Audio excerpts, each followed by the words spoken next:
The rain came down in sheets, slicing through the midnight haze like shattered glass. London's skyline blurred behind fogged car windows, headlights streaking across puddled asphalt like restless ghosts.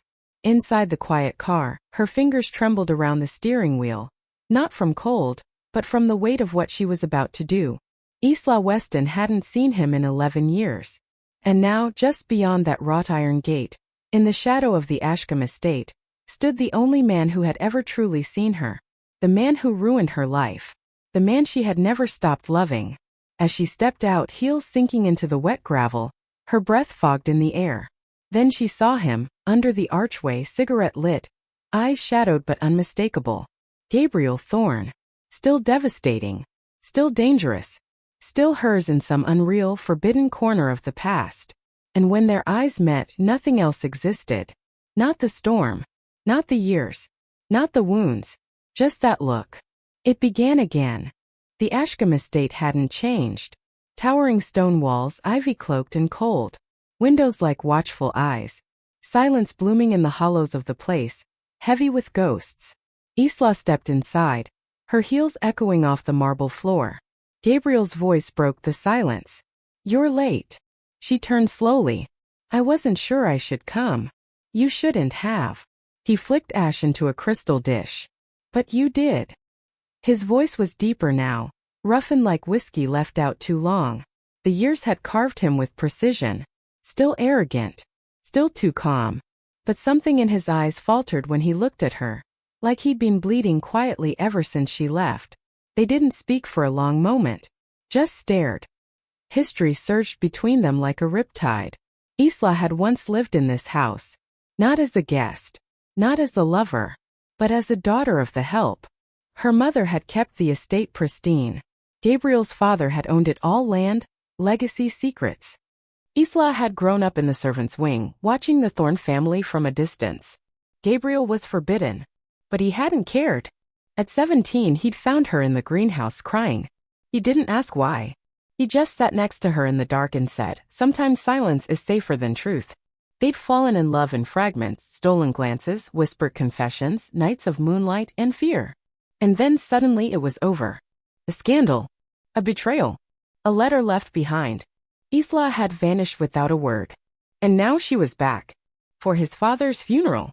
Over the next days, she stayed in the estate's east wing. They passed each other like old shadows, cordial, careful, cold. Yet every room seemed to pull them closer. The library. The winter garden. The kitchen at midnight. They spoke only in half-truths. "You still drink coffee without sugar?" she asked. "You still wear perfume that smells like rain?" He watched her like she was an echo he was trying to chase. And in the pauses between their conversations lived everything they wouldn't say: how she had run. How he had stayed. How it had destroyed them both. But it wasn't until the fourth night, when the power cut out in the storm, that the silence cracked. Candles flickered in the hallway. Gabriel found her in the old music room, curled on the window seat, staring out at the lightning-soaked garden. "I remember this room," she said softly. "It's where you kissed me. I remember everything." He stepped closer. She didn't move. "You left," he said. "No letter. No goodbye." "I was told to leave. Your mother made sure of it." He froze. "My mother?" Isla nodded, the pain surfacing like an old scar. "She said I was ruining your life. That I'd end up like mine, poor, invisible, a cautionary tale." Gabriel looked like he'd been punched. "I looked for you," he said. "You were gone. No one would tell me where. I thought you didn't want to find me." They stood in the dark, breathing through old heartbreaks. Then he touched her hand. Just a brush. She didn't pull away. The days blurred. He cooked for her. She cleaned the greenhouse. They fought over music, books, politics. They sat in silence. They laughed. They remembered. And the tension grew unbearable. It wasn't just attraction.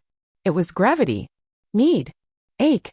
She saw the man beneath the armor, how grief lived in his shoulders, how guilt haunted his gaze. And he saw the woman behind the defenses, stronger now, scarred, beautiful. One night she found a box in the attic. Letters. Dozens. All addressed to her. Unsent.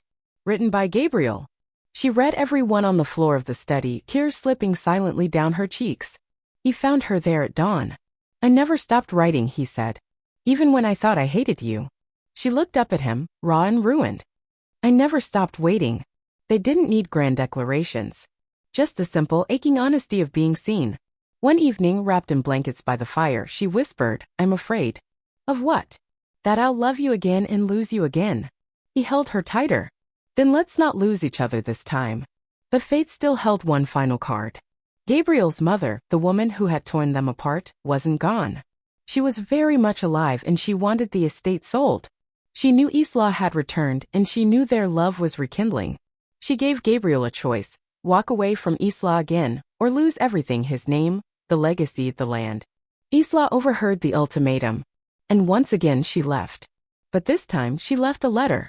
Gabriel found her in Paris 3 weeks later, in a cafe she once described as her dream escape. He walked in, rain on his coat, heartbreak in his eyes. She looked up and whispered, "Why are you here?" "Because it all started with a look," he said. "And it's going to end with love. If you'll have me." Her smile was slow, trembling, real. "I never stopped wanting you," she said. "Even when it hurt." He took her hand. Outside, the rain fell softly. Inside, they began again, not as children of pain, but as survivors of it. Lovers not born of fantasy, but of fire. And this time, nothing, no secrets, no mothers, no fear would steal them from each other. Because some loves don't fade. They wait.